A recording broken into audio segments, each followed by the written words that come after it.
नमस्कार दोस्तों। आज मैं आपको सुनाने जा रही हूँ सकट चौथ की कथा।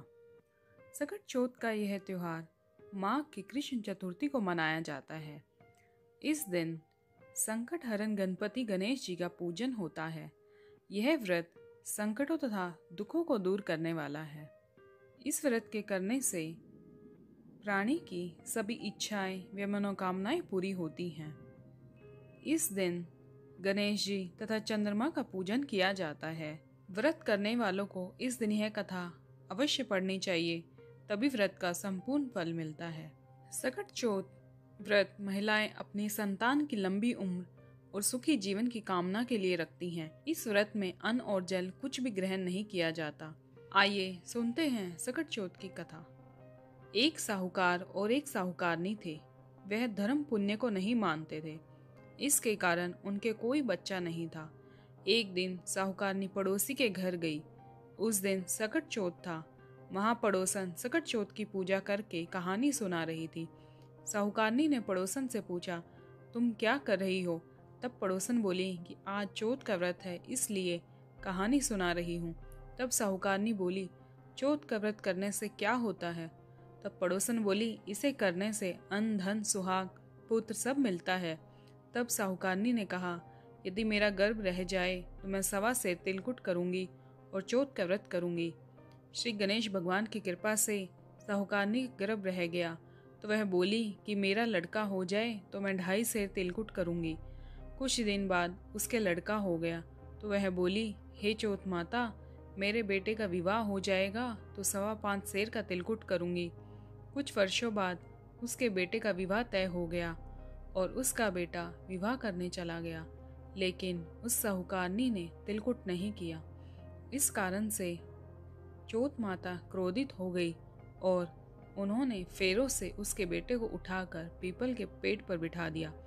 सभी वर को खोजने लगे पर वो नहीं मिला।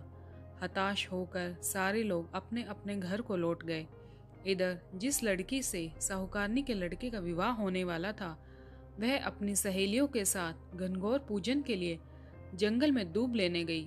तभी रास्ते में पीपल के पेड़ से आवाज आई, ओ मेरी अर्धब्याही। यह बात सुनकर लड़की जब घर आई, उसके बाद वह धीरे धीरे सूखकर कांटा होने लगी।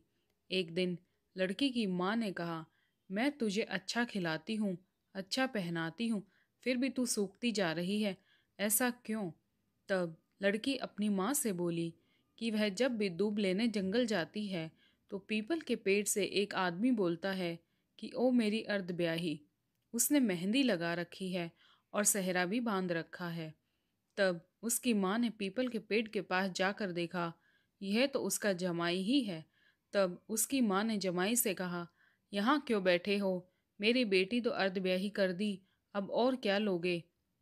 साहूकारनी का बेटा बोला, मेरी माँ ने चौथ का तिलकुट बोला था लेकिन किया नहीं, इसलिए चौथ माता ने नाराज होकर यहाँ बिठा दिया।